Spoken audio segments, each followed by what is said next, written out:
In today's tutorial, I will show you how to exactly build a clean modern motion template like this one. Once you get the hang of it, you will be able to apply the same steps to create your own custom animations. Let's get started. I already have the animation like this. We'll go step by step to understand how this is created. Firstly, we have the background.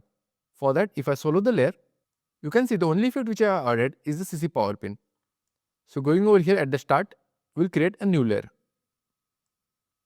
Select our rectangle tool and let's create a shape like this. We don't really need a stroke. Stroke can be nil and keep the fill as black. Perfect. Let's take it below over here. Now selecting the layer, I'm going to add the power pin on top of this. At the start, we need to just keep it over here in the middle. This can be over here. Next one at this point. Third one can be like this here. And last point can be over here like this. Perfect. Now add a keyframe in all of them. Once you do that, you can press on U. This will show us the keyframes over here. Now for the bottom two, let's shift the keyframes a little ahead. Now selecting the top, let's go ahead maybe around 1 second. Just shift these points all the way over here. Now we'll do the same thing for the bottom, coming over here. Select the bottom two layers. Select this point, keep it over here. And selecting this point, keep it over here. Now we need to add a easy ease motion to all the keyframes. Select all of them, press F9. Selecting the first one, go to the graph editor and we'll keep it super steep like this. See, it should be like this. You have to use this exact same for all of them. I'm going to repeat the process. Now finally we need to add a keyframe in scale. So coming over here, press on S, pressing on Shift. This will open up properties in scale. Over here, I'm just going to break the chain. At this point, we are going to keep this at 0. This way, you won't see anything. Add a keyframe.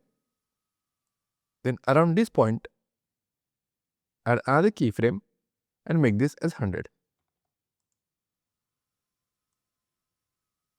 Perfect. Now let's select the keyframes. Press F9. Open our graph editor and give it a similar curve the way we have given it for all the other pins. Let's see this. Okay, let's do one thing. Let's select all of them and drag it a little earlier. Maybe somewhere over here. So now if I play this, we'll get this smooth dynamic background. Let me remove this. Let's go back to our original BG. I'm going to delete this layer for now. Now let's see how this right box was animated. This is pretty simple. Just draw a rectangle over here on the right side, opening this up by pressing U. Initially, when the background is popping up, we keep it at 0 and we increase it such that it reduces size before 1 second. So this way, you'll get an animation like this. Perfect. Now let's see how you can add the 3 elements which are over here. Before we dive in, if you're into high quality templates like this and want to save hundreds of hours of design time, check out Bento Motion. Over here, you will get access to 400 plus ready to use elements, titles, typography, emojis and much more. Check out the first link in the description and get 30% off today.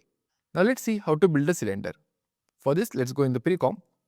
Over here, we have a lot of layers, but don't worry, it's pretty simple.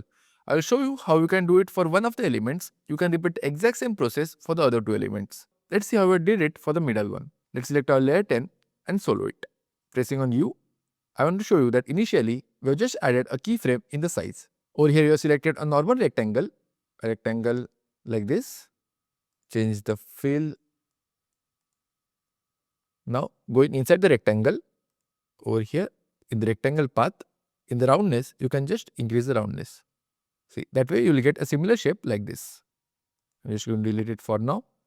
So over here at the beginning, you have kept the size, as you can see over here, the x-axis at 0 and the y-axis as the final size.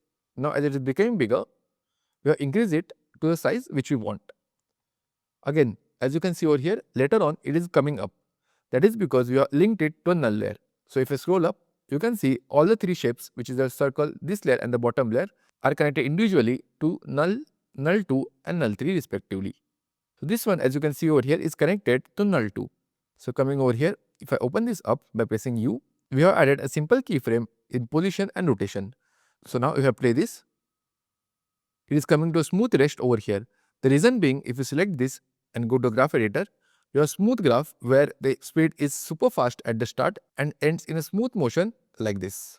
I hope this is clear. Now let's see how the coloring was done on top of this layer.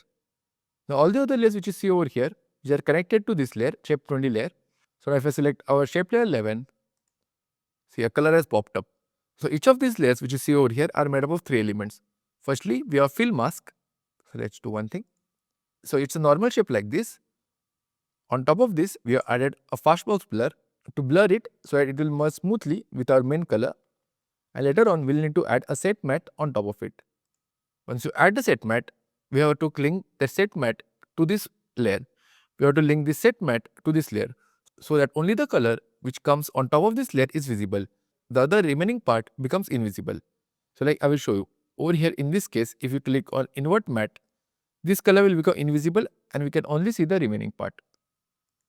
See, this is how you can use the set matte. So now similarly with this color, so similarly with the top layer, this will add the color on the bottom side. Again similarly, you can see this is another shape. We have added the fastbox blur on top of it and later on added the set matte. See, these are the different colors added on top of it. Perfect. I hope this is clear. Using the exact same method, we have also given the color to the bottom element as well as the circle. Let's go back. So this takes care of our 3 elements. Now let's see the background which was made over here. For that, let's also add our background over here. This immediately added a much needed depth to these layers. This is because all we have done over here is simply created a duplicate of this background. Coming over here, you have added the fastbox blur. So in case I remove this, see, these are the same elements. It's just that if you press on S, you can see we have scaled it up.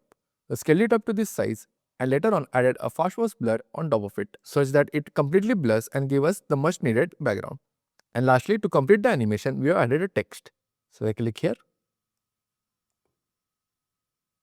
See, it's a simple text with a fade in animation. Perfect, that's it. If you want to explore more templates and speed up your workflow, don't forget to check out the first link in the description and grab a 30% discount. Thank you guys for watching the video. Let me know in the comments which sort of content you would like to watch next.